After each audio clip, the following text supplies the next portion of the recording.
Hello, hello, and welcome back to another episode of Podcast Assemble, the show where you come for your rambling geeky download. My name's Tom, and I'm delighted, as always, to be joined by my friend and co-host from across the pond. It's our resident intelligent ape of the pod, DL. How are you, mate? I am good, dude. Hola. You're very intelligent. You can speak Spanish. Spanish-speaking ape. Hola, ¿cómo estás? And I love the direction you took that. Yes, all of those words. No. Speaking apes, Yes. Who would have thunk it? I guess we're getting into this already then. We are speaking apes. We're basically so many big monkeys. More philosophical Sorry, questions we're in small this monkeys. film. We're intelligent monkeys. Something intelligent monkeys. Yeah. Something dark side. Something. I think we're pretty intelligent. Evolved I mean, you're a apes. very intelligent ape, let's be perfectly honest. Yeah, I'm like the valedictorian ape. I'm not sure where I sit on the list, but I'm somewhere in the middle. Dude, I was actually you're not the valedictorian, you didn't flunk out, you're just hanging out. I'm there. Dude, did you know Sydney Sweeney, random thought, was the valedictorian of her high school? Really? I'm like, that's unfair. I'm assuming that's a good thing. I mean, you don't know what it means? I actually It's like don't. the highest GPA, I think. So she's smart and hot. It's unfortunate. So she's going to literally take over the world. So she's the AI from Ex Machina is what you're saying. But also, like, my valedictorian was like, they had like a 6.0, dude. Oh. Which is like more like an earthquake than a GPA. Like, I'm like, when they were like, 6.0, I'm like, shit, like, we're in LA. That could be dangerous. But that was his GPA. So I'm wondering if, like, maybe she just went to a school where it was like, a 3.5 as a... Yeah, okay, right. She went to a pretty shitty school. Or she was a late bloomer because, I'm sorry, to be that hot and that smart is unfair. Anyway. That'd be interesting. I never thought about that. Maybe she is like this stereotype from those like rom-com type coming of age movies. Yeah, no one gave her attention. She was able to focus on her studies. And then she took her ponytail out and took her glasses off and she was hot. Who would have guessed? Or 4 bra sizes. I mean, that probably helps as well.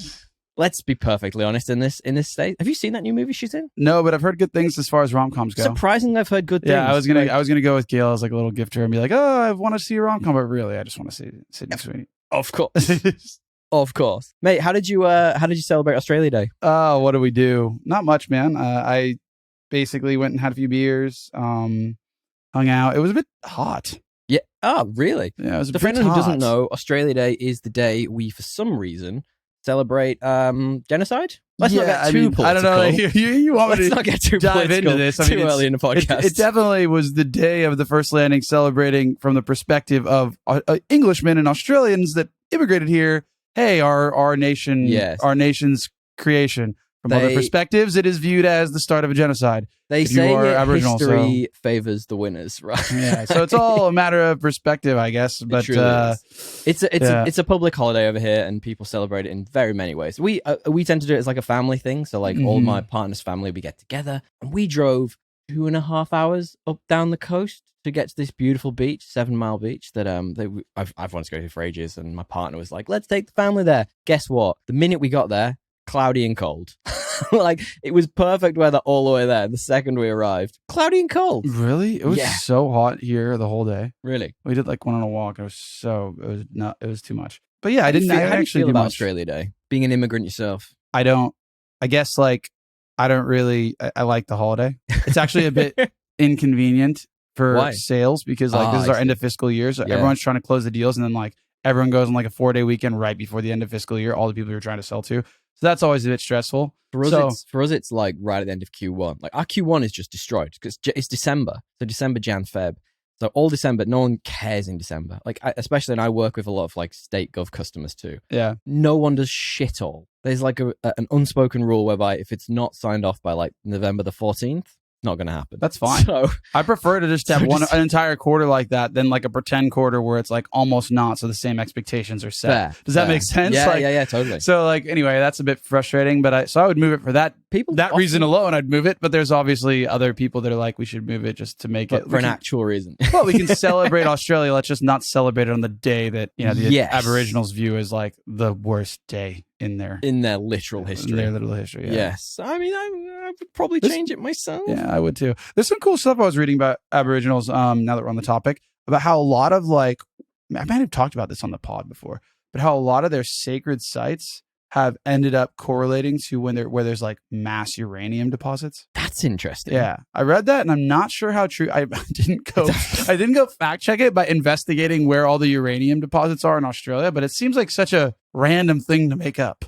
You absolutely should fact check I think next week we'll fact check. Yes. But until then, this won't. sounds really cool. For anyone who doesn't know, we say these things like we're going to come back to them in a week's time and then immediately forget.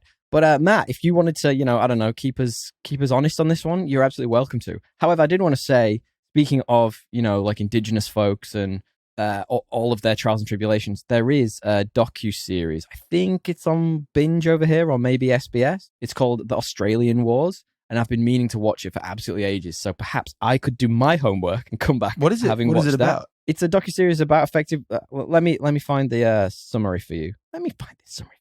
7.9 out of 10 on IMDb. That's pretty solid. The tagline for the show is, The Australian Wars presents a compelling awakening to the wars fought in our own country that for too long have been at the center of our great Australian silence.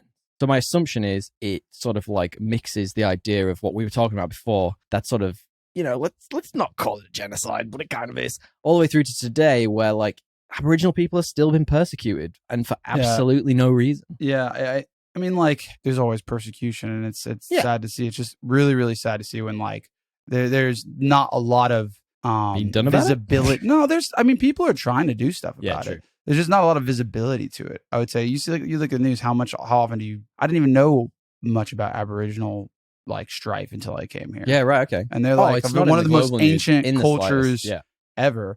I would say it's sad for sure. I do question though, like, isn't genocide the purposeful? Like, are you telling me that the British, when they came over here, didn't purposefully eradicate? That was, yes, 100%. Yes. But now, when people say it's a genocide now, I'm like, no, like the people are trying to stop it. I don't think people are saying it's still a genocide. I think people are saying it's still a war. Okay. I think those people are still trying to get back their sacred sites, their heritage, rebuild, like their civilization as it was. And, like, we're not doing a great job of helping, to be perfectly honest, and neither are the politicians. But you know what? This is not a political podcast, guys. We're getting way off topic, even though I will come back and have watched that at some point in the next couple of weeks. Guys, if you like what you're hearing and we haven't got too political for you, please give us a 5-star review. We really appreciate it when you do. But there will be time codes in the description so you can skip around, listen to us banter about our weeks. If you like what you're hearing and you like hearing us talking trash, feel free to stick it out. But DL, do you think they should give us 5 stars, or do you think they should give us a 0 stars for being too political? Probably 0 stars for being too political. But if you do, give us a star. We appreciate it when you do. 1 star will help, yeah. You can do it right there in app. It is right in front of you. So DL, talk to me, mate. What have you been up to this week? What have I been doing, man? I did a bit of Risk. Ooh. A lot of board games of Risk. Ooh. There's a mobile app as well. Gil and I are playing each other. It's become a thing. Wow. It's become an obsession. And seems like it's taking over. And I cannot win. She's like an absolute warlord. Oh, wow. A tyrant. I thought you were going to be like, you couldn't win. You were like too nice. No. She's a tyrant. I mean, I can see that. She's like a warlord. She's OCD. She's got her absolutely destroy you. Yeah, like this really weird skill, which is Risk. It's like, I don't know how applicable it is. Cleaning and Risk. Yeah, I don't know how applicable it is in like our modern chilled out society, but should the apocalypse come? Oh yeah, I know who I'm backing. Oh, big time. Yeah, I bet she's already got tins of canned food like ready to go. I also, on that note, I did make a pretty odd Amazon purchase. Here we go. Here we go. I was basically you've got this from Joe Rogan. I didn't get it from Joe Rogan, but I do like. I mean the expectation of something's going to happen very soon. Well, not very soon, just that it could happen. Okay. It could happen. Go on. And I feel like having one single survival book in your house is not the worst thing in the world. Even if it's simply a natural disaster. Think about if you were in Hurricane Katrina and you were just stranded for 2 weeks and you had no idea how to make or do anything with food. What are you going to do? What are you going to learn? I don't know. I guess that's the point, that I don't know. So that's why I might as well get the book in your just in case. 2-bedroom apartment in Bondi Junction. Well, that's the point. Once I get the book, I'll know, okay, shit's hitting the fan. Here's what I need to do. Can I ask how much this book cost you in Australian dollars? Okay, all right. So what's that? Seems like a pretty 12 US. Seems like a pretty good ROI if fucking something does happen, and if it doesn't, okay, I lost $18. I spend that much on coffee every 3 days. Worst case scenario, you can burn it as like fire 100%. At the very least, it's kindling. Yeah. At the very most, it makes me survive a global apocalypse. So it was. All in all, I think it's sound purchase. And when this happens and you come to me for knowledge, you think I'm going to walk that far? I will grant it. I will give it to you gladly, but I'll say I told you so. The reason I'll come to yours is because you are on a higher floor than us. So when the apocalypse does come, I always think of it's going to be like a zombie apocalypse for some reason, but it's probably going to be more natural than that, I assume. Probably like just a typhoon of... I always wonder, right? Like, do you think zombies are going to be able to get upstairs? Like, genuinely, not being an idiot, but like, they're mostly probably going to be rambling and shambling. Do you think they're going to be able to make it up the stairs? Yeah, I think they can make it up. In like big numbers. If they can't make it upstairs, they're not a threat. In big enough numbers to like take you out. Society. Nah, not even a little bit. Like if they can't get upstairs, there's stairs everywhere. That's why that's why I never understood the Daleks. Imagine that was like the weakness. It's like there's just zombies everywhere, but they're just all stuck. Well, like they can't go up the curb. It's a corridor, man. It's a corridor. No, they just can't even step over the curb. There's one at the bottom. They're just all stuck in the street. There's one at the bottom just going, pivot.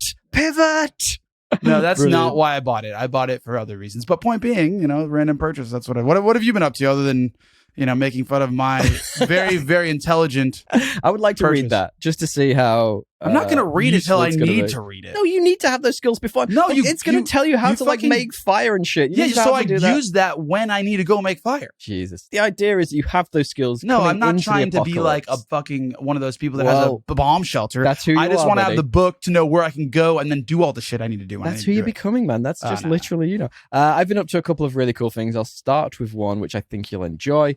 We talked about it fairly recently, the first season, actually. I have watched the first half of the second season of Invincible. If you remember, that's coming out in 2 pieces. I think the second part was scheduled to come out halfway through this year, but writer strikes and all those types of things could be a little bit later. First half of the season, really solid. Like, brings back a lot of the things from the first season that everyone liked. The Justice Society, or whatever they're called, the little kid version of like the Justice League. They're still there. They're still running around, doing their thing, sucking. Invincible's still trying to find out who he is. And I remember you liked the first season, right? Yeah, it was really good. I mean, it was really good, but it was... Well, it deals with the fallout of the first season. It's pretty good. The guy's just a bit whiny, the main character. Oh, big time. It doesn't change in the first half. I think he's going to get less whiny towards the end of this second season, because I think that's when he's going to start becoming like the hero. Yeah. But like, for someone who is invincible, he gets the shit kicked out of him a lot. Like he's not actually invincible. He can die. He can die, technically, yes. But like he almost does like 4 times. No, I don't think so. I think that's just him not knowing how strong he is. Like, as you see in the second season. Doesn't mean just because he doesn't know he's not strong doesn't mean he didn't almost die. His dad his dad was a who is like a full-fledged Viltrumite. There's not anyone else who can get him that hard. The other time when he like trusted the black, who's the black homie's name? Forgetting, but yeah, I know you mean. He almost died there too. I think that many times he almost died. I don't think he nearly dies in those times. I think it's just him. Yeah, he's just in the hospital in the ICU for fun. Just because he likes the food. Well, watch this first half of the second season. I think you'll find a few little bits that you'll be intrigued by. I'd highly recommend going and checking that out. I mean, maybe even wait for the second half of it to come out, because the ending of that first half of the second season, it's such a cliffhanger. Like the end of the first season kind of was in a way. Yeah. It's a good cliffhanger, and it makes me be like, give me this immediately. I want it right now. So yeah, it's definitely worth checking out. Awesome, man. Anything else? Just a bit of prep for WA. I'm doing a 10-day van trip. That's probably also why I bought the survival book. But WA, haven't been on a van trip in a while. I'm a bit like, shishi now. I don't know if I'm ready. No, so we're doing some prep for that. Just like looking where we want to go. Going from Perth down to Margaret River. We went down Margaret River, but we didn't spend a lot of time down there. We spent like a couple of days. That's what we're gonna do. Yeah, 2 or 3 days. It's very pretty down there. There's like some nice beaches on the way. Yeah. Are you doing Rottnest Island? Yes, we are doing Rottnest Island. Go see those little quackers? Yeah, I mean, sure, they're gonna be cool, I guess. Gail will absolutely for sure, but they're like them. Just little chipmunks. Yeah, they're very cute though. Yeah, no, they are. They're the ones who, if anyone doesn't know, don't have any natural predators where they live, so have just become accustomed to humans walking up to them and taking selfies with them. Yeah, and you get these pretty cool selfies. Yeah, they look like they're taking a selfie with you. They genuinely look like they're smiling. They're like, they're so cute, man. Your partner is going to absolutely fawn over them. She's probably going to try and take one with her. It's dangerous. You want to be careful. We might have a pet quokka when I come back. But no, I also saw one of my. Actually, I didn't even talk about this. Saw one of my favorite bands in high school that just happened to be coming to Australia. So random. You mentioned this. I could not believe they were coming. Yeah, high school, man. You're into some different stuff. They're called Amberlin. They're kind of like proggy emo alternative. Now, does anyone listening know who Amberlin is? Feel free to hit us up at podcastassemble on Instagram or thepodcastassemble@gmail.com. You can tell us because I would love to know what people's thoughts on Amberlin are. Oh, yeah, give us a go. Anyway, they I got there, and you know this one. Hawthorne Heights was opening. Wowza. It was, this guy was the most emo dude. He was like, he had like 4 monologues about emo culture and what it meant. That you could tell everyone was just like, dude, can you just get off? Yeah, like just like sing some fucking songs, man. Come on, dude, move on. But yeah, it was good fun. It was a bit of a blast from the past. A bunch of my buddies from high school hit me up like, oh shit, I didn't even know they were still a band.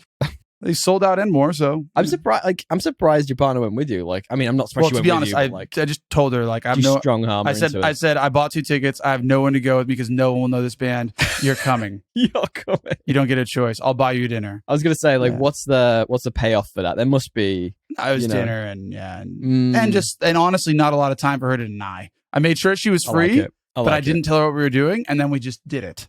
And oh, dude, had some really good pizza though in Newtown. Newtown's pretty cool, dude. It reminds me of LA. Very cool. I've been there 2 or 3 times in the last 3 weeks. It's quite good. If anyone doesn't know, or this is such a random reference, but like it is sort of almost like the Melbourne to the Sydney. It is like it's our mini Melbourne in Sydney. It's like the East LA to the Santa Monica. Yeah, it's like the Manchester to the London. It's cool. It's quirky. It's hip. I think Newtown's probably cooler unlike than Manchester. Me. You say that. I've never been to Manchester, but different vibes. Manchester's very fucking grey. Okay. I did one final thing which I know you like, and I absolutely loved doing. So, with the 4th season of True Detective coming out, I found out that I'd forced my partner to watch the 3rd season. She'd never even seen the 1st, which is by far the best season of True Detective. So we sat, and in about a week, we've pretty much watched through the whole 1st season. God, that's so good. It's so epic. It's so existential. It's so pessimistic. It's so brutal, and once you leave, it leaves you wanting so much more. I'm actually in the process of writing a YouTube video about it at the moment. It's going to come out pretty soon. Do you know Wisecrack on YouTube? Wisecrack. Yeah, they do philosophical breakdowns of things like movies or TV shows, and they bring up this idea which I hadn't thought about since I was maybe 15, about the idea of like weird fiction. I don't know if you ever heard of this. So weird fiction is kind of you can't really like bucket hole it. It's not like a thing that's easy to explain or describe, but think about it like H.P. Lovecraftian type stories. Like, there's no real point to them. There's no, like, they end super abruptly. They focus on the like weirdness. Edgar Allan Poe shit. Totally. They focus on the weirdness. They don't focus on like a happy ending in any respect. It just kind of happens and you go, holy fuck, that happened. You know? Like, and that's kind of the existential output I feel from this show, and I have been doing on a rewatch. I think I got so much more out of it, like sort of seeing all the little hints all the way through. It's got high rewatch value, not just because of the story, just because of the comedy, bro. Yeah, especially because like the dark comedy of it. Well, just between him and the 2 detectives, and like especially when you know how things are going, how they end. Like in the 1st season, there's time jumps, so you're the first viewing, so you're kind of like a bit like always off kilter a bit, trying to figure out what's happening. And in the 2nd season, second rewatch, you know kind of where it ends, and so you're not as confused by that, and you can kind of really dig into the characters and the jokes they're making with the knowledge of where they're going, and it's a lot more fun. I think Matthew McConaughey's sort of dark satirical humor like just makes the show. It's great, like the way. Well, it's not humor to the main. No, of course. But like to a viewer, it's humor. Absolutely. It's fantastic. Really great season. I mean, anyone who hasn't seen True Detective season 1. Have you been living under a rock? It's like the best show. Like, seriously, go and watch it like immediately. It's on HBO, binge, whatever you call it, wherever you are. Like, it's what episode are you on? We've just finished it yesterday. Oh, okay. So many Russ quotes, so many freaking Woody Harrelson quotes. Yeah, sorry. I need you to stop saying weird shit. The car, like the fucking car town is for like reflective time. Memory of a dead lost soul. Just stop it. So good. It's so good. I'm just trying to currently work out how to start the video because there's got to be like a funny, good starting quote that kicked it off perfectly. So many good ones, right? The whole 1st season, man. It's wall to wall. And I think the thing that really makes it for me is the fact that it leaves you wanting so much more. But because it is an anthology, it moves away immediately. And it's kind of, I find such a beautiful irony in the fact that people want more of these 2 characters in this specific setting, whereby if you reopen that door, you're almost like losing the thing that made it so great. It's not the only thing that made it No, great. no. But like one of the things of the ending that makes it great is this weird fiction-ness of it being about the horror and about the weirdness. I think I like it that it's ambiguous. I think the best part about the ending is that it's true to what a detective has. Like Totally. you don't get the kingpin. Totally. You get your minor win, and 90% of the time, like the real root, what do you call it? The root cause. The head of the snake is not actually killed. It's like you basically solve your mystery, but the guy is the main threat is still out there. That's a big part of detective work, and I think that's true to form in the way they end it. Absolutely. Would you want them to revisit those characters? So interestingly, one of the points I make at the very end of the video is, and you don't even need to go away and watch the video now, I'm telling you everything, is that the 4th season is set in Alaska, which is where Rust is from. So Matthew McConaughey's character. Originally, So, and he goes back there halfway through when he goes into his drug binge to get back into the game. Before he's a detective, he goes back there, then you see him and he's like totally like withered. Yeah. And obviously an alcoholic, drug addict. And so it's interesting that that's where the new season's going to be taking place. So I wonder if they're going to be diving into him a little bit more, into his past, the people around him. There's got to be some connection. There's got to be, right? There's got to be some. Otherwise, it's kind of weird to do it there. But part of me is like, he won't show up. I don't want them to. No, absolutely not. I don't want them to. Like, I would rather them leave that door closed and like, unless they do it in some abstract way like where you Easter don't. Egg, yeah, maybe, or even like you're talking about someone he knew in high school. You know what I mean? Like, it's not necessarily about him. Yeah, that's fine to me. Would you want them to continue the story of Russ and Cole ever? Would you? I wouldn't hate it if they found something really, really good to do. But it's like, it's hard to make like a 2 timeline thing when they're already that old. Yeah. You know what I mean? So it'd have to be like a broader story that they're brought into as like consultative experts kind of thing. Sure. And I guess the challenge with that is the fact that there is still so much of that story that feels left to tell. Yeah. And if you're just going to move on and talk about something else, you have people been like, well, why are we going back here anyway if we're not finishing that story? Well, maybe, like, that's my point. It would have to be connected. That's what agreed. Hey guys, let us know if there's anything that you've been up to in these last couple of weeks. We love it when you send us recommendations. Hit us up at podcastassemble or thepodcastassemble@gmail.com. That's where you can find us, or just go and check out our YouTube channel. We're on YouTube. Like our videos, leave us comments. It all helps algorithms and stuff. DL, do you want to preface our main topic? It's the main topic theme. Yeah, this week we are doing a anthology of a kind. Mini anthology. I guess. It's not really an anthology. Well, it kind of slides into movies we should have seen but haven't, because I haven't seen this one. Yes. As per is the way. The Rise of the Planet of the Apes is a bit of from 2011. Yes, from 2011. It's a bit of a rebootuation as well. Yeah, agreed. When you think about it, that category too. It's all of the above. It's a rebootuation of a rebootuation of an original. Ooh, I think that, I've got a theory about this that I'm going to save to the end. Actually, no, fuck it, I'm going to tell you now.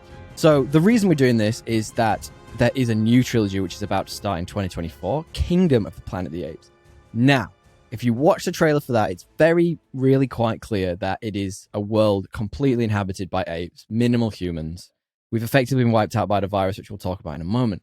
My theory is that this is going to bring the whole story full circle, and the way this is going to end is the ending of the Charlton Heston movie. Now, if you remember, the very original Planet of the Apes was Charlton Heston went into space, he comes back, the world's been, destroyed, and he finds Statue of Liberty, and he's like, you blow it all to hell. I think that's how very end. I think that's how it's going to end. I think at the beginning we're doing space exploration. We fired someone because they do talk about space exploration. They made that very, very obvious. Yes, and it had nothing to do with the whole movie. So because they just kept saying, "Oh, we're going to Mars on this thing," and here's the thing: guy lost in space. Like, it's like, okay, guys, why are you putting this in here other than to do that? So I think at the end of the next trilogy, you are going to get that full circle, and that's going to be the end of that very first Charlton Heston. Could be, but I almost hope they do something different.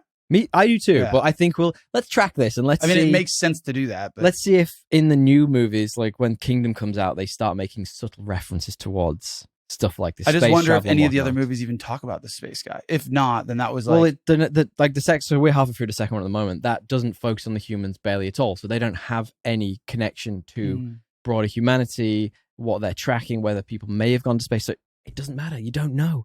So, DL, do you have stupid plot summary? Yes, I do. James Franco, a scientist bachelor, befriends a rebellious chimp in a quest to drive shareholder value and find a friend. Aww. He's a bit lonely. Mine's a little different. It's get your hands off me, you damn dirty pureblood. Rise of the Planet of the Apes is an exploration of nature versus weak as piss humans.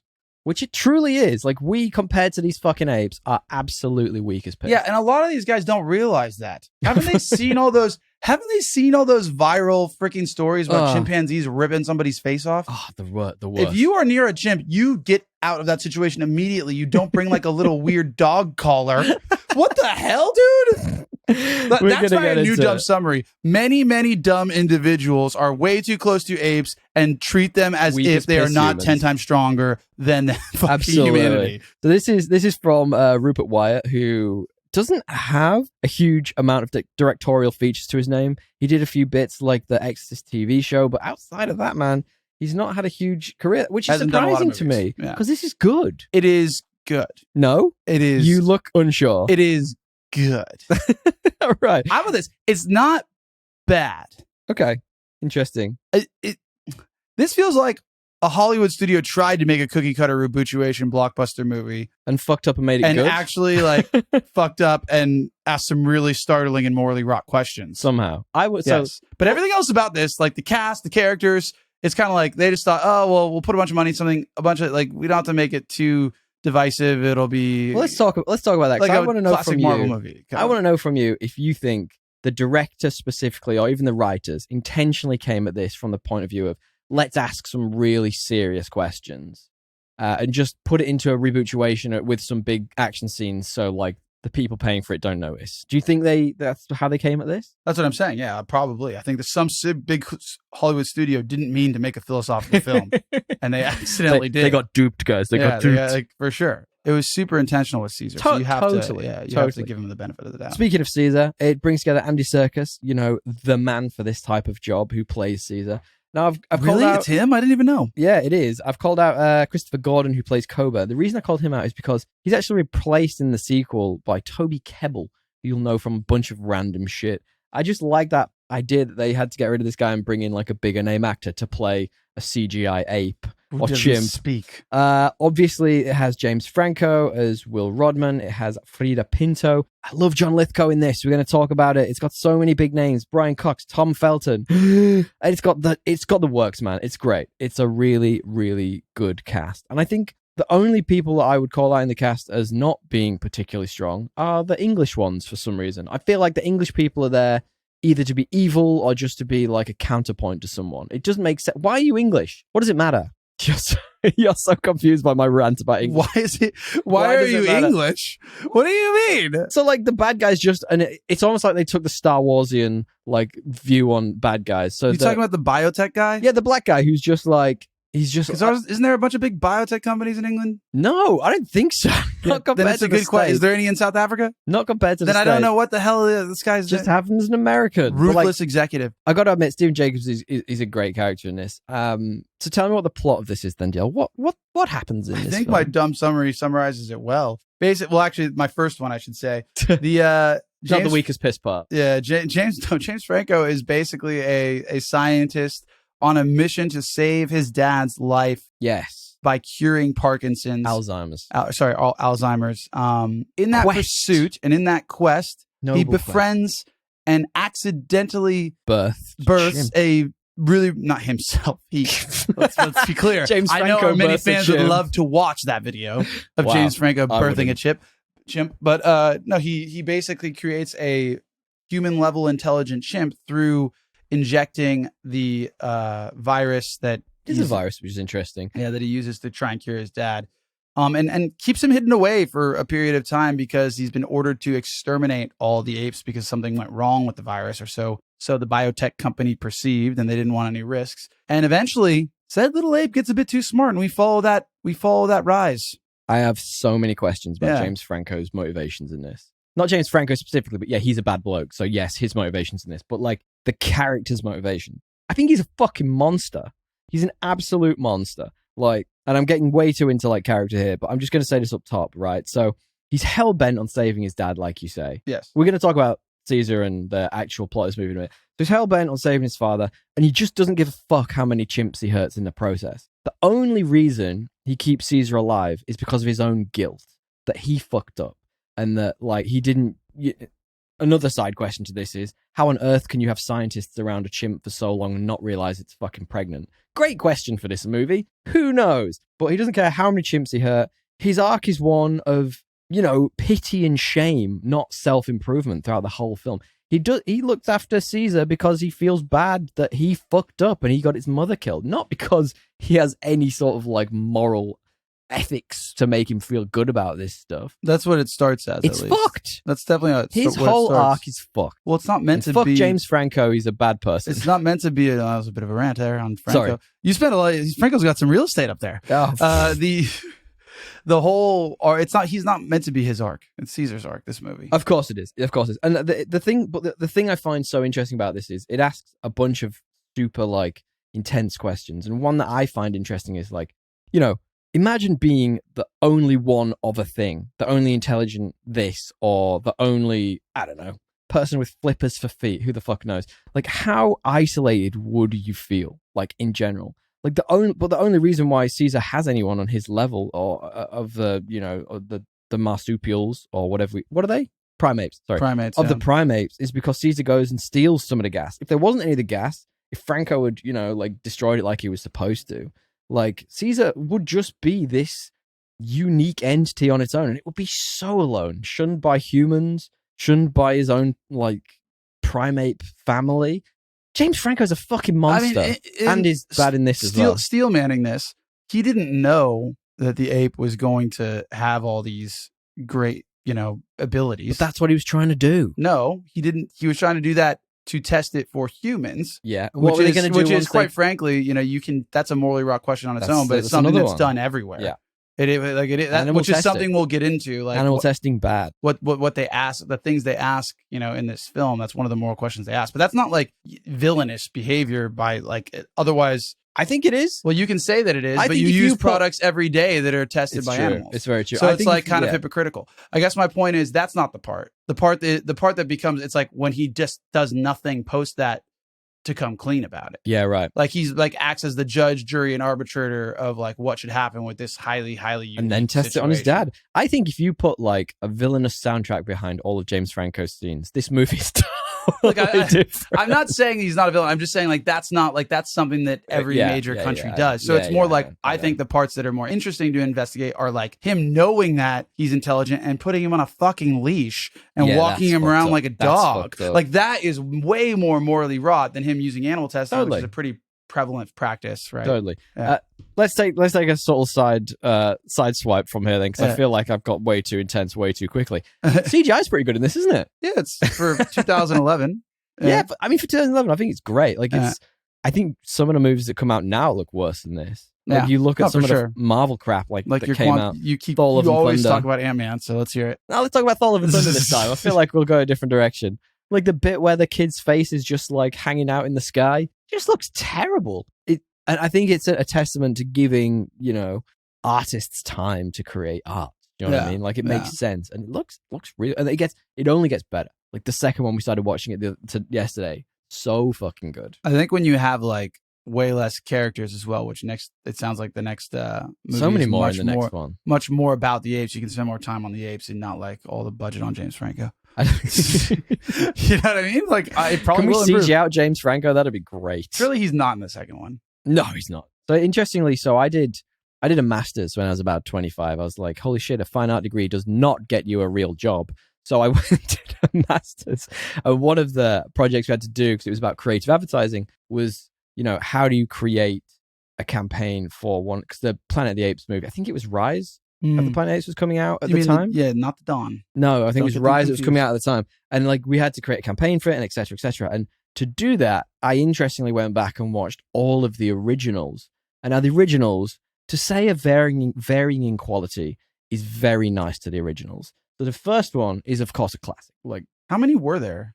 Way more than you think there would be. There's like 5 or 6. Really? By the end of it, they're basically like TV movie quality. Like they're apes who are trying to send like spaceships into the sky. I wouldn't have been surprised if they were trying to, by the end of it, like make a reversal on the whole trope, whereby they get to the point where the apes are so intelligent that they send someone into space. Yeah. And then there's a reverse whereby the apes die out and it's only the humans left and the humans are taking over and the apes come back. but they were so bad that last one just didn't get a sequel. Get released. It was fucking awful, man. It was really bad. Anyway, it was just interesting watching back and seeing the differences. And then, like, obviously I rewatched the Tim Burton version, which, my God, that was weird. So Tim Burton. Was it weird? I don't remember it. I just remember like Mark Wahlberg like crashes. They had a Mark Wahlberg. Yeah, Mark Wahlberg's in it. Wait, that film at least it's going to be good for having enough Mark Wahlberg in it. Yeah, it has that going for it. At least it's got that. Yeah, it has that. It's got a giant Abraham Lincoln statue. It does. See what I did there? When he gets back. Yeah, exactly. Yeah, and then he like kisses one of the apes and stuff. It's does he? Movie. It's a He weird kisses video. an ape? Yeah, and I can't remember if that's in the original ones. But Surely not. YouTube it. Mark Wahlberg ape kiss. Yeah. Doctor, I'd like to kiss you goodbye. All right, but you're so damned ugly. Yeah, I did watch that video. He does kiss the ape. It is weird. And she's like a half ape? She's like... She's full ape. She's full prosthetics, but like the other apes are like full apes. She's kind of like weirdly human looking ape. Looks like a hybrid ape. I think that's just them having evolved to be like full intelligence apes. Kind of gross though. Yeah, you think? Yeah.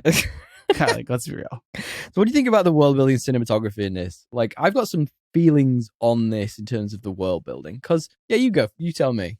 No, I think cinematography was like, it's fine, I guess. I didn't think it was bad. I didn't think it was like amazing. Well, the thing I find interesting about the cinematography is that this is one of the first times they used, like the ping pong balls on humans out in sets, in like real worlds, where normally when they would do that type of CGI, it would just be in a very controlled set with like a green screen in the back, and they could keep everything controlled. Whereas this one, they were doing it actually out in the wild. I find that really like interesting. That is interesting. It didn't look like when they were next to each other, it kind of looked most of the time pretty real. I thought it looked pretty good. Yeah, most was pretty good of the time. I guess the only thing that really got me about it in terms of like the world building specifically was like it did feel a bit copy paste. Like evil corporation has a big steel building working towards the greater good. 100%. It's not like that interesting. 100%. Like that's what I was going to say about the world building. Like they didn't. If they were going to go do the evil corporation thing, they should have like gone deeper. Sure. There's so much like stuff you can talk about with biotech and the government and like the corruption in a way that makes it more real. Like that's not just like, oh, one dude controls everything but like actually is like deeply bureaucratically evil and like broken. Yeah. You can investigate that and the incentives for James Franco, who's basically like, I thought they made him too one-dimensional in the sense that like they should have talked about his like incentives he's got all sorts of incentives to go get this out. And him like convincing himself, well, I'm doing this for my dad, but he's actually super ego driven and wants to do it for himself and to make a bunch of money. Just give him any dimension. Give the real work. Give the reality. That is the reality of biotech. Yeah. They hire these scientists, researchers, doctors, pay them a shit ton of money to do something. They lose control of the project, or they convince themselves they're doing it for the greater good and ignore some of the they ignore some of the side effects. And like that would have been an interesting investigation to pair with a really, really like morally wrought, Caesar arc. Completely agreed. And I think, by the way, if anyone doesn't know, that's a joke from Hot Fuzz, one of my all-time favorite movies. It also pairs interestingly with the pacing of the movie, because the first half, up to the point where he takes Caesar home and starts like, raising him effectively. So the Caesar arc actually starts.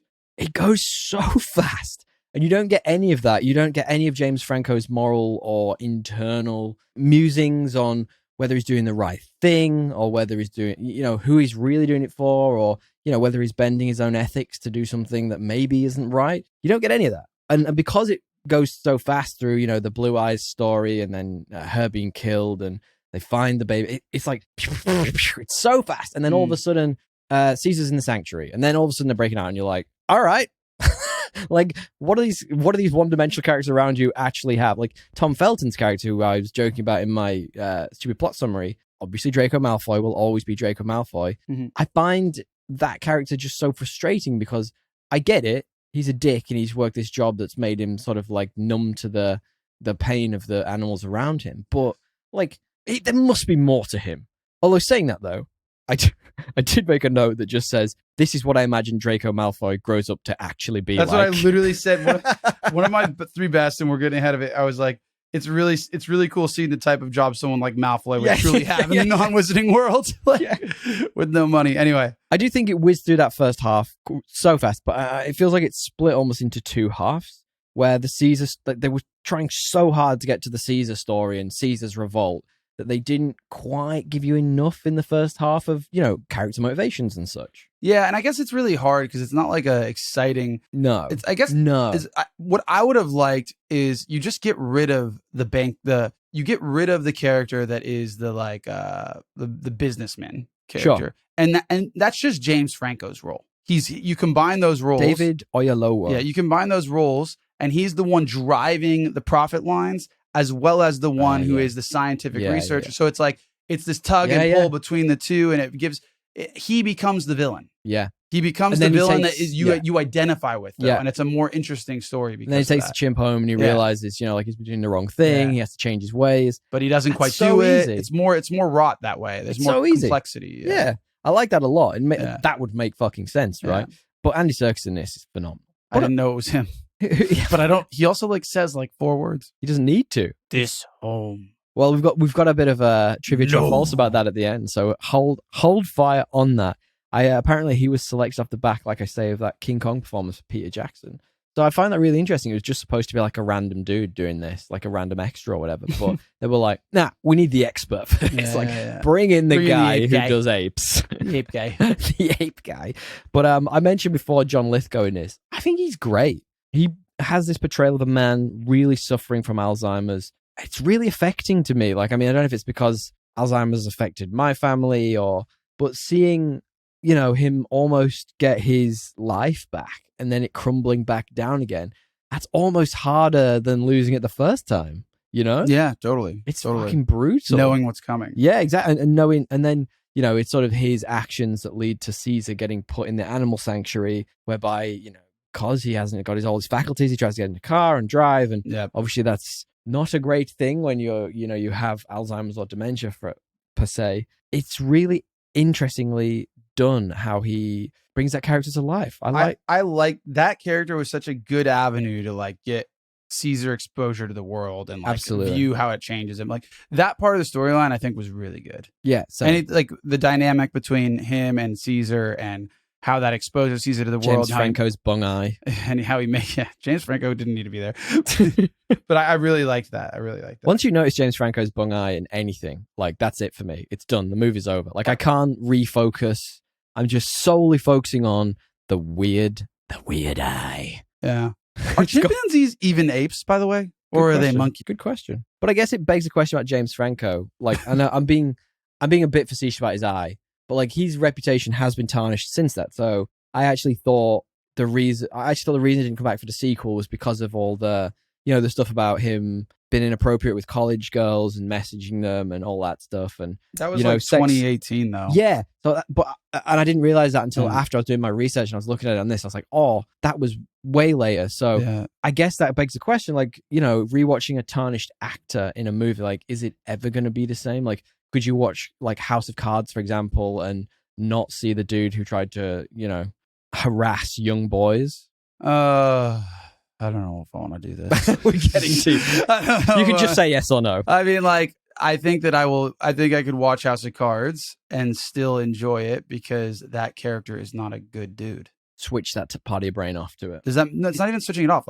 It almost creates more realness to the character of Frank Underwood. He's a terrible person. He's a deviant. So it actually adds to the value. I'm okay, that yeah, I can believe that more. I can almost believe it more. Yeah, okay. It's not even do I care? It's more just yes, I could still watch that and be okay, I don't feel like I'm I don't know. I feel like it's I can separate the art from the character a lot of times. Okay, yes, from the actor.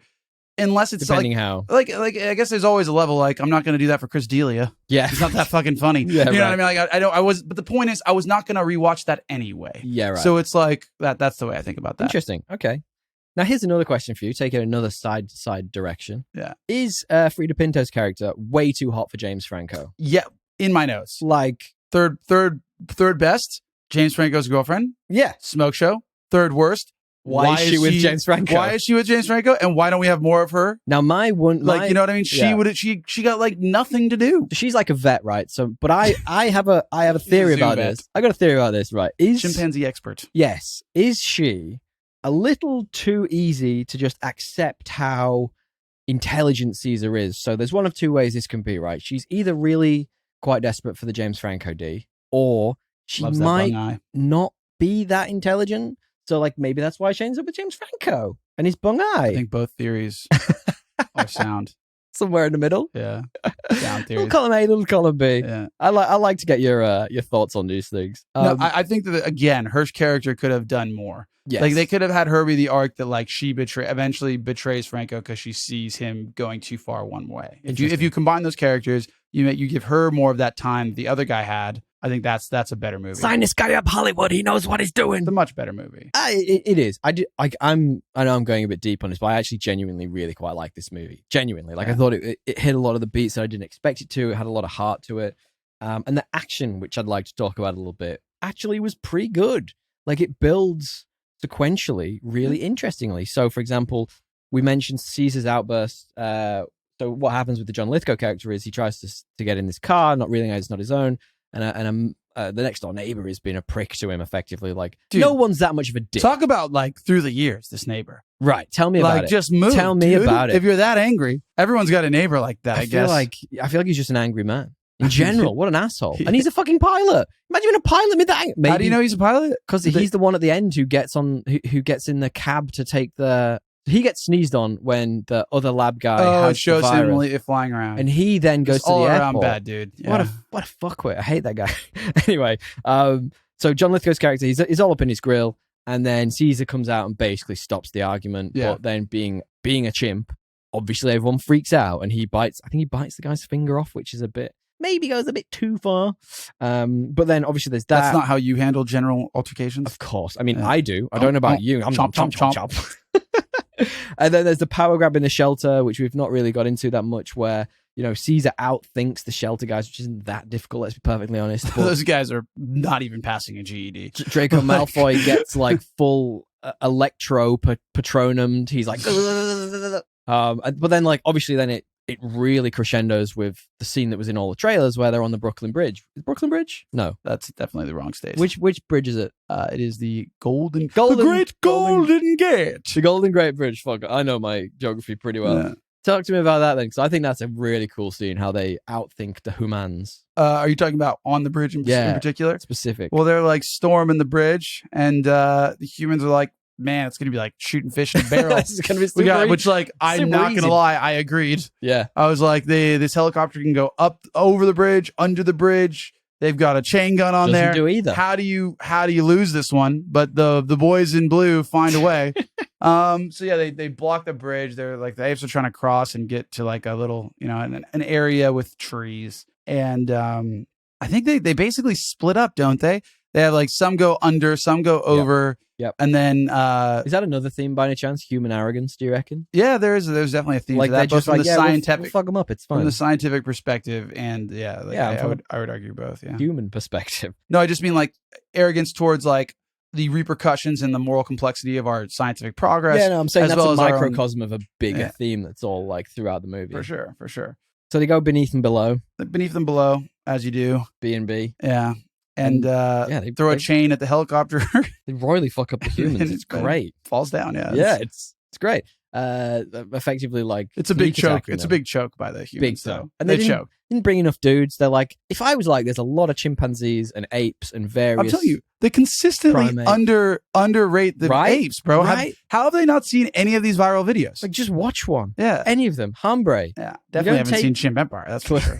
Clearly, it's a really good fucking show. And I like the way that the chimps outthink them. Obviously, they're not thinking they're gonna outthink the human beings, but you think they'd have been called ahead maybe and been like, yeah, the dude's in the helicopter with them, like the bio guy. He's like, yeah, they're pretty intelligent. Maybe don't underestimate these guys. I mean, like, or just like fly far enough away with the chain gun that like he can't fucking huck a chain link fucking or whatever the fuck it was. The question I have for you is like, is this a plot hole, or do you think they covered this well? Caesar like got really smart and intelligent from like, you know, years of being He taught. he was born. He was born with it, yeah. and he was taught by James Franco. Maybe it's Maybelline. Maybe it's Maybelline. Was he born with it? All these other apes just like do a whip it. He taught them. He taught them real quick, is what you're saying. Yeah, he'd do a whip it, and suddenly they're like highly intelligent. Yeah, Like, I don't know if that's a bit of a plot hole.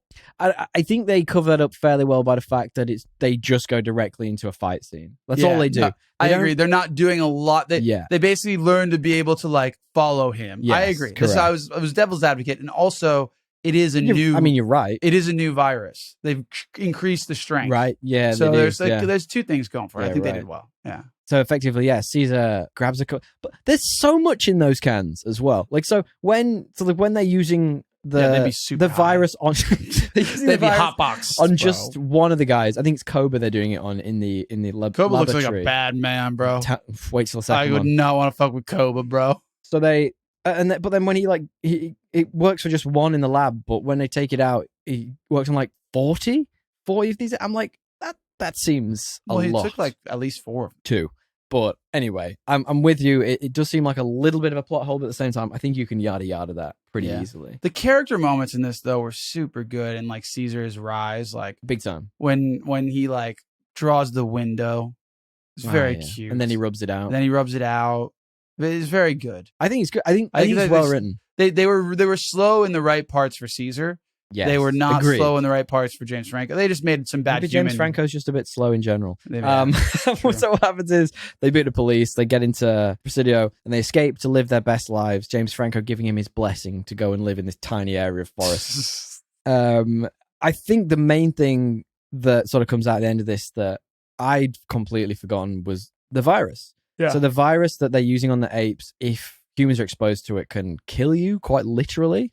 And it gets out into the wild and starts spreading. And there is that scene at the end where it is spreading and you're like, holy fuck, this is just COVID. This is literally what happened during COVID. Like a couple of years before. Yeah. Like, brutal. And then even like, it's got even Obama talking about it on the thing. I'm like, yeah, wow. They knew this is what would happen and they still, didn't do anything. Gets me every time. Well, like it is interesting because a lot of these new vaccines are mimicking viruses in the way they... Like, it's actually not that far from where science is actually going. Yeah, of course. That's what I'm saying. Like, it's super interesting. It's pretty cool. DL, then. Do you have any tones and or themes for this? I know we've touched on a few as we've been going through. I mean, there's a lot. I mean, there's like, dude, the tones and themes are like the hubris of humanity versus like hubris versus progress. Like, that's a pretty strong theme. Like, what is hubris? What is actually ambition? I think that leads to like the collateral damage as well. Like, having a goal at the expense of others, like it sort of ties together with that, I feel. Yeah, the push and pull of like the individual versus the whole. Nature versus nurture. Utilitarian That's a big boy in versus there. Utilitarianism. Totally. Yeah. Human arrogance, we've talked about a lot of these, but like I really feel like they didn't intend to make it quite as deep as they did. And it's great. I genuinely got a lot out of this. And I was talking to my partner about this. We went out for coffee before, and she was like, yeah, I was thinking about this and this and this. And I was like, holy shit, yeah, this... No, I find it like they did some things like A+ well, and then just other things just like C-. Yes. So it just sucks when those two, because like I find it actually harder to watch a movie that has like that, because that level of juxtaposition, because the C- moments just take you out of it. Rid. Whereas when you're watching just a C- movie, you can kind of just make fun of the whole thing, and like have fun with it. Whereas like I have to like shift my perspective like when I'm watching a movie like that. So I'm almost like, fuck, I just wish they aced it. That's like the way I feel. But it was a good movie. It was overall. I think it was better than it was bad. Yeah. Did you have we've talked about a couple of these already. Do you have any 3 best and 3 worst? Yeah, seeing the type of job that like, someone truly like Draco Malfoy would have. yeah, great. Because like, let's be real, like people these are fiction. There's pricks like Draco Malfoy. Totally. But like generally speaking, they're uneducated, not super wealthy. Like people that are super wealthy and evil are smarter about it. Yeah, well, this guy is like actually what James Franco would, or sorry. yes, I've got you. No, I'm on board, bro. He was like, he's a creepy dude.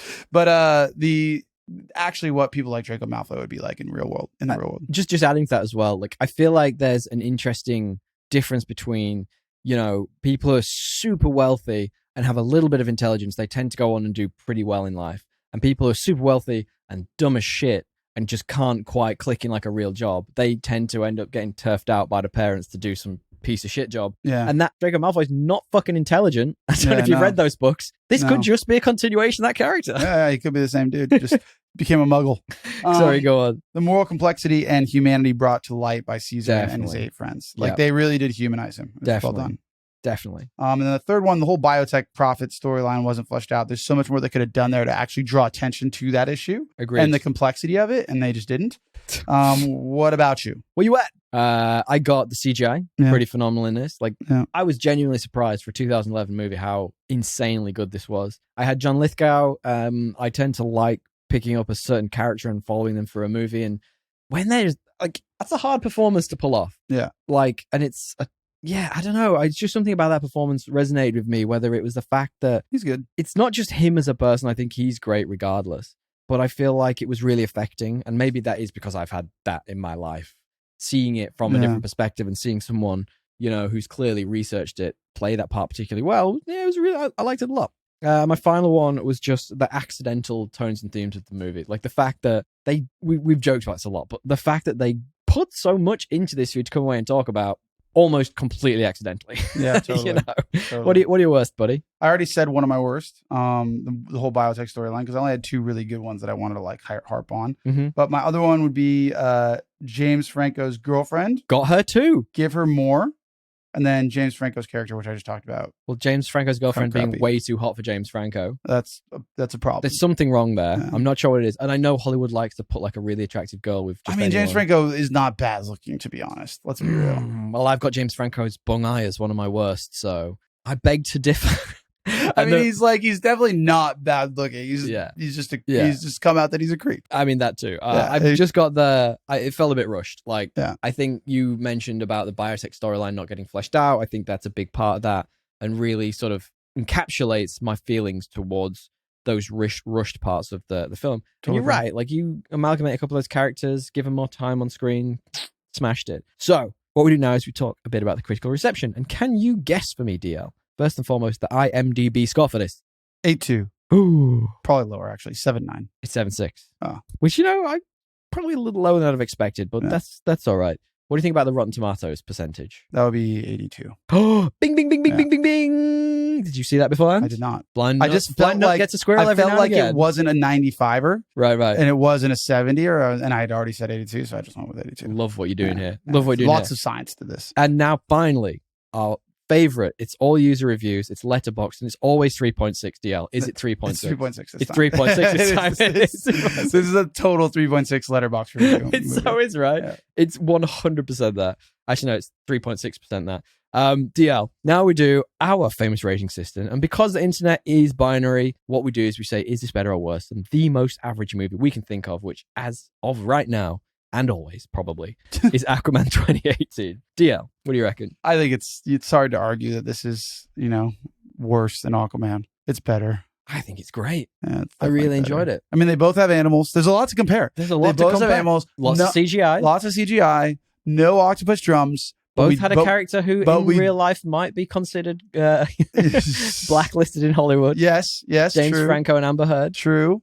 We also have animals, I don't know where I'm going with this. I was going to say fighting because they both have animal fights in this. They do. There's a lot of stuff like above water, underwater, main difference. Let's fight all of the sea creatures in Aquaman 2018 against all of the apes in this. On water or inland? Oh, that's a great question. Well, it's the only question. In a vacuum of space. They all die. Okay, moving on.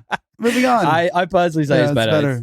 I genuinely took way more out of this movie than I expected to. Though it was a bit rushed, and a few of the characters could have done with a bit more, to be honest, a bit more baking. I really enjoyed it. So finally then, DL, do you want a little bit of true or false trivia? I do. Well, you're going to get it whether you want it or not. Firstly, true or false, DL? Caesar's speaking voice was produced by sound designer Chuck Michael, who mixed the sounds of fully grown male chimps' vocalizations. Is that true or is that false? True. It is true. He actually mixed it with Andy Serkis' voice. So he got like a bunch of chimps' vocalizations and mixed it kind of handily with Mr. Andy Serkis. Smart. Which makes sense. And I like that. I guess that's how you do it. Absolutely. True or false, DL? Bright Eyes getting her favorite drink, which was a fizzy drink, was in a Gatorade bottle, is actually incorrect because apes don't love fizzy drinks. she would have to have had a non-fizzy drink. Is that true or is that false? I don't think we can speak for every ape out there. It is false. It's actually false. Tommy just I noped froze. out. That was like full on. That was full on Mitch McConnell pause. I was like, pause button, bro. Oh, you can cut that. Really tough topic on fizzy drinks. During the research of the film, director Rupert Wyatt learned that captive chimpanzees love sugar and Gatorade is one of their favorite drinks. So it is true.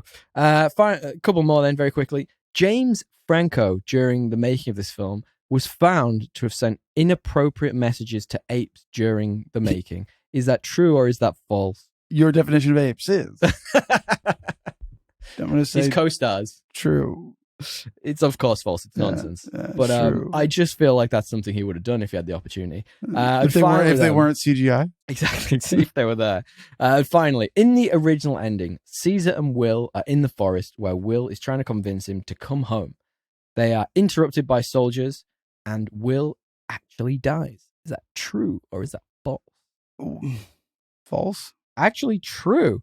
Caesar is about to get shot and Will throws himself in the way, shielding him from the bullets. Stupid. And 1 month before the slated release of the film, people's minds were changed, so James Franco and Andy Serkis flew over on the 4th of July weekend to reshoot the ending. I don't know why they'd say that was on the 4th of July, but that was part of the trivia, true or false. And this is all from IMDb, so it could be false, that would be actually a really good ending to the movie where he's actually the villain. Like a proper villain. Ooh. And he finally makes that's his redemption. Yes. That makes so much more fucking sense. Yeah. Maybe that's why they changed it. They were like, we fucked up this character. Yeah. Well, anyway, DL, we appreciate you all for sticking with it. Thank you all very much. We really appreciate this. And I think we're going to come back and do the next one maybe We are. Where, quite frankly, I'm not a firm believer that the apes would be able to, quite frankly, I do not think that the apes would be able to take over the Presidio and therefore the world, but there is a virus. I will suspend my disbelief. There's a virus. We still have nukes. It's going fucking nuke the shit. Nuke the Presidio. Burn it Honestly, all of San Francisco. Burn it down. That's easier. DL, do you want to wrap up the show, my man? Of course. We really appreciate you guys listening. Thank you. Please find us at thepodcastassemble@gmail.com or podcastassemble on Instagram. You got it right. You can send us really anything. Yeah. Minus dick pics. Actually, send us to Tommy. He's moderating. Actually, no, don't send us anything. Stuff related to the genres we tend to stick with would be lovely. Yes, Memes, news, whatever you want. Reviews. Yeah, reviews. Memes, news, reviews. That's our new tagline. Is it? It is now. Approved on live, on air. The 5 stars you give us will go a long way, so please give us a 5-star. And then a big thank you to Matthew Bliss for editing this week's episode. He really had to go dig deep to find some ape kissing scenes this time, or at the very least some music to put to it, so we really appreciate it. I really wonder what you're going to choose to be the soundtrack of the ape kiss moment. I think it's just going to be like that classic jazz porn music. I mean, yeah, it really depends what you want to say about that. Are you Anyway, if you want to hire someone to edit your podcast, he's the guy. MatthewBliss.net. Book a consultation today, and he's also got a podcast called From My Home to Yours. Expat Repat podcast. Him and his wife share their experiences and very advice wholesome for others content. moving around the world. Check him out. And with all that said, it's been a good time. It's been a monkey of a time. An ape of a evening. Morning. I can't think. I'm of out. I can't think I'm of done. it. It's I too need another early. coffee. And we are out. Tally-o. Latest gators.